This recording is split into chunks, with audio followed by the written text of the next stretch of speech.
Você já imaginou um menino de apenas 13 anos de idade morando sozinho? Complicado, não? Anderson Martins, nosso convidado de hoje, passou por isso. Ele perdeu a mãe em um trágico acidente, o pai dele foi embora de casa.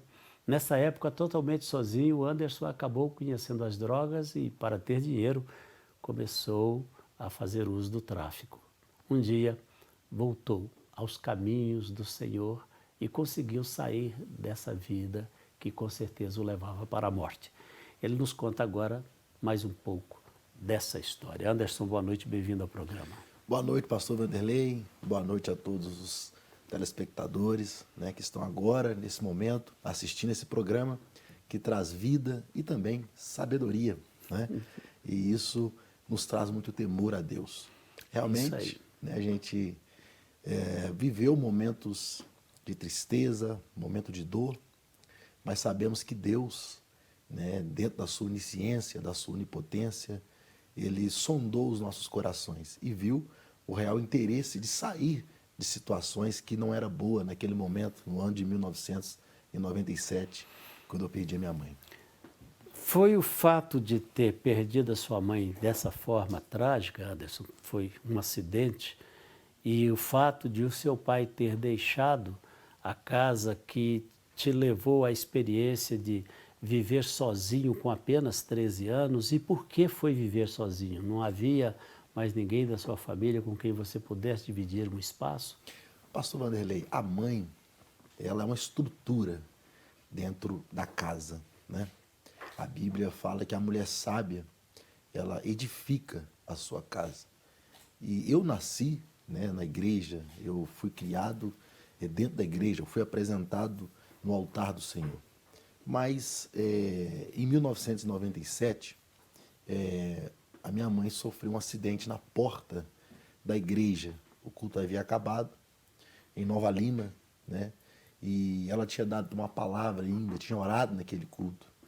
E nessa época eu tinha 13 anos. E ela saindo do culto, com pressa, e que ela tinha que chegar em casa para fazer marmita para os meus irmãos, ela não olhou, veio um carro e atropelou ela. E ela veio a óbito naquele exato momento. Quando aconteceu isso, nós não tínhamos mais aquela auxiliadora dentro de casa, porque ela era uma mãe atenciosa, uma mulher temente a Deus, uma mulher sábia, que preocupava com os filhos. Eu era o mais novo, eu era o caçula. E ela, então, agora, quando ela parte para a eternidade, quando ela parte para encontrar com o Senhor, a casa ficou vazia. Eu me senti vazio também, porque 6 meses após a morte dela, meu pai assumiu um outro relacionamento. E ele assumindo esse relacionamento, como eu era o caçula, eu cheguei até a falar isso para os meus irmãos mais velhos, que ela não tinha nem desmanchado ainda dentro do caixão, e meu pai já estava com outra mulher. Como um adolescente, eu não estava maduro o suficiente para aceitar aquilo, E eu resolvi, então, tentar preencher aquele vazio que me faltava por minha mãe ter partido para a eternidade de outra forma. E comecei a ameaçar até o meu pai. Porque quando meu pai arruma outra esposa, eu não aceitei aquilo e falei com ele, olha, meu pai, aqui dentro de casa, eu não vou aceitar que outra mulher aqui entre. E meu pai, então, se sentiu desconfortável, inseguro com as minhas atitudes e resolveu mudar para 7 Lagoas. E eu continuei morando em Nova Lima. E meus irmãos, boa parte deles foram, que nós somos 6 irmãos. Ficou eu e o mais velho morando. O mais velho morando na casa da minha mãe e do meu pai. Meu pai foi para 7 Lagoas. E eu, com 13 anos, já trabalhava fichado num supermercado chamado Nossa Fazendinha, ali em Nova Lima.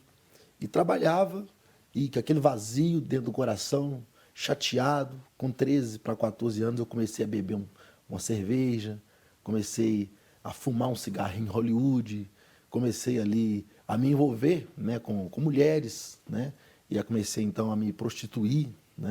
Com 14, com 15 anos, eu me descobri que eu já estava dependente da bebida alcoólica, e aquele vazio dentro da minha alma, a saudade da minha mãe, eu ia para as noites, eu ia para os bailes, e aquele vazio nunca que era preenchido. Até que um dia alguém me ofereceu um cigarro de maconha. E eu falei, acho que esse vazio vai ser preenchido agora com esse cigarro de maconha. Então as pessoas, às vezes, pastor, elas estão tão vazias, psicologicamente, espiritualmente, que eles tentam preencher o vazio, né? E a sociedade hoje, ela vive uma crise muito grande, né? Porque nós sabemos que a sabedoria, ela é o temor de Deus. E quando o ser humano perde ela por completo, aí eles querem preencher o vazio de outras formas. Mas eu tinha ainda um temor a Deus. Eu tinha os meus princípios que ela, antes dela falecer, antes dela partir para a eternidade, ela nos ensinou esse princípio. E lá no fundo, eu nos bailes, eu nos jogos de futebol, porque eu gostava muito de torcer para o Cruzeiro, ir no campo, ali vinha aquela palavra de sabedoria que minha mãe nos ensinou, né? Amar a Deus, fugir da aparência do mal. E eu comecei a fumar maconha, comecei a beber, comecei a fazer tudo aquilo que contradizia o que ela tinha me ensinado, né? Até que os meus 17 anos, eu já morava sozinho, né? E cortaram a luz da minha casa, cortaram a água da minha casa, porque eu não tinha dinheiro mais para pagar, porque eu estava desempregado no momento. E eu completamente desacreditado em tudo, em todos, né? Cheguei até a pensar em fazer com que aquele sofrimento, aquela dor, aquele vazio se acabasse. Pensei até em tirar minha própria vida. E é interessante quando a gente pensa em fazer isso, a gente não quer nem tirar a própria vida, a gente quer tirar a dor, né, pastor? A gente quer matar aquele sofrimento.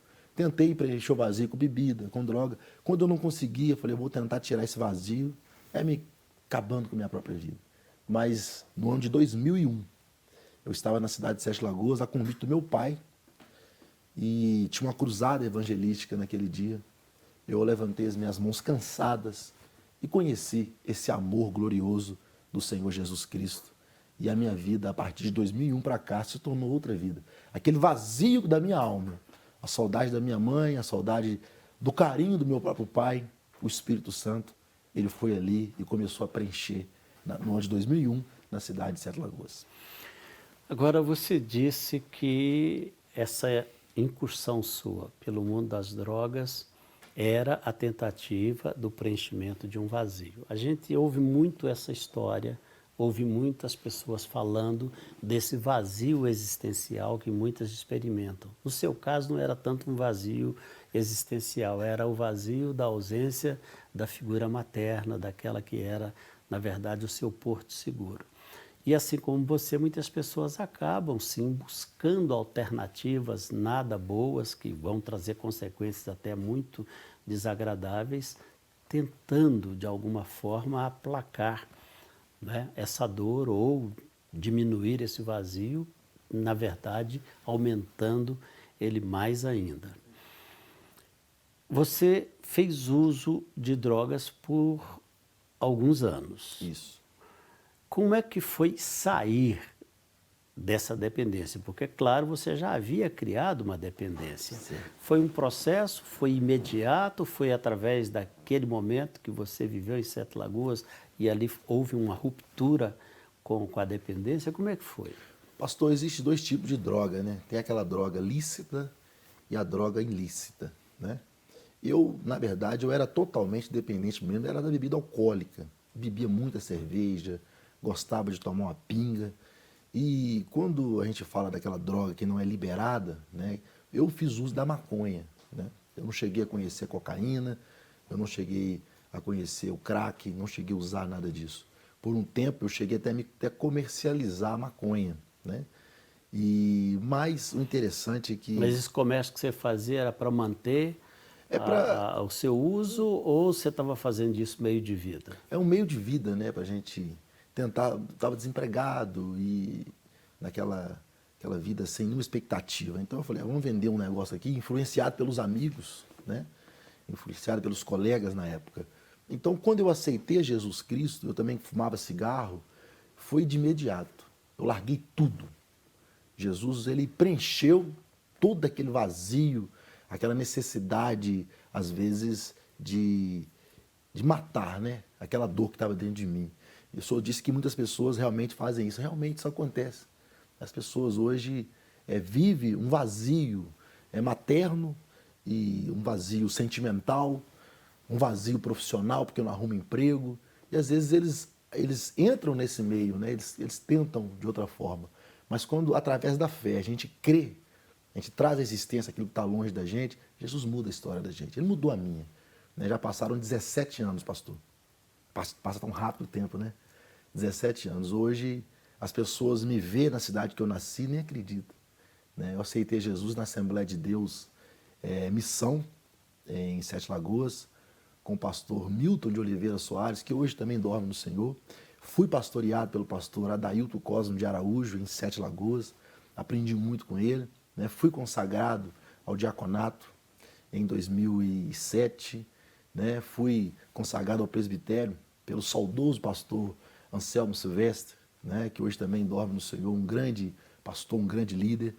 Né? E fui separado para ser evangelista em 2011, né, pelo pastor Ivan Pereira Bastos, que é o pastor presidente da Assembleia de Deus hoje em Vitória, Espírito Santo, e fui consagrado também a pastor, né, ligado na Convenção Geral das Assembleias de Deus do Brasil, e hoje, né, a Assembleia de Deus Missão em Itabirito, a gente ganhou a emancipação, hoje eu me tornei um pastor presidente da Igreja Assembleia de Deus, e na área que eu mais sofri é a área que eu atuo hoje, né? É a área que eu tenho tentado restaurar as pessoas. Eu estive aqui em 2016, se eu não me engano, ou 2015, no programa do pastor Lucinho, onde a gente contou um pouco das nossas experiências, né, à frente de um projeto chamado Projeto Resgate, que a gente tem em Itabirito, na recuperação de pessoas que querem abandonar os vícios, né, as pessoas que querem preencher esse vazio. Vocês têm lá o quê? Uma comunidade terapêutica? A gente fundou, né, o Projeto Resgate. E a comunidade terapêutica, ela é um braço, né, do Projeto Resgate. A gente trabalha com a recuperação coletiva, né, de internos, e também a gente trabalha na área da prevenção. Quando se fala de prevenção, a gente criou um projeto chamado Unijovem. No Unijovem a gente faz muitos trabalhos sociais. No Carnaval, fazendo shows, né, ali gospel, onde já trouxemos inúmeros cantores famosos. O André Valadão, que é da Lagoinha, né, já esteve em Itabirito, a Mariana Valadão, né, Nívia Soares. Muitos trabalhos que a gente faz hoje na cidade de Itabirito. Nós temos escolhido muitos jovens que hoje trabalham comigo diretamente nesse projeto social, né, através da fé e através de Jesus Cristo. Voltando só um pouquinho lá naquela experiência que, graças a Deus, não chegou a ser consumada, quando você pensou em tirar a sua própria vida, imaginando que dessa forma você resolveria aquele problema de dor que você vivia, há uma preocupação muito grande hoje com um número também muito grande de pessoas que infelizmente estão tirando as suas vidas até por falta de perspectiva mesmo. Eu queria que, aproveitando esses 2 minutinhos que nós temos para encerrar, que você deixasse uma mensagem para essas pessoas naquela câmera ali, pessoas que, assim como você, quem sabe, estão imaginando que a solução está em tirar a própria vida. Deixa uma mensagem para elas. Você que me acompanha, você que assiste o programa do pastor Vanderlei, eu acho que esse vazio da alma, a gente só pode preencher ele através de Jesus Cristo de Nazaré. Uma certa feita, um homem por nome Tomé, ele perguntou para o próprio Jesus onde era o caminho para que ele pudesse seguir. Jesus falou assim: eu sou o caminho, eu sou a verdade, eu sou a vida. A solução para o seu problema, como o meu, que era preencher o vazio da alma, estava em Cristo Jesus. Não estamos aqui oferecendo religião para você. Não estamos aqui oferecendo de forma nenhuma nenhum outro tratamento, a não ser o Filho de Maria, Jesus Cristo. Aquele que salva, aquele que liberta, aquele que cura. Que você que está me acompanhando, que é dependente de remédio, dependente das drogas, que Jesus, o Filho de Deus, ele possa transformar a sua vida. A receita é muito simples: aceitar Cristo como seu único e exclusivo Salvador. Muito bem. Meu querido pastor Anderson Martins, obrigado por ter vindo ao programa, que Deus continue te abençoando, viu? Pastor, eu que agradeço, tá? Eu tenho acompanhado o senhor, né, pelas redes sociais, Ótimo. acompanhado o senhor pela televisão, acompanhado a Lagoinha, aqui em Itabirito, né, tem um trabalho fantástico. Eu sou presidente também do CORLEI, que é o Conselho de Evangelho da cidade. A Lagoinha sempre fazendo parceria com a gente ali nas Marchas para Jesus. Vocês, assim, são um projeto de Deus. Que Deus continue abençoando. Obrigado pela oportunidade de vir aqui contar um pouco da minha história para o Brasil e o mundo, através da Rede Super de televisão. Não quer ficar um segundo por fora da nossa programação? Agora você pode nos acompanhar através das plataformas digitais. Não perca tempo. Acesse, curta e siga-nos. Fique por dentro de tudo o que acontece por aqui. Rede Super, inspirando você.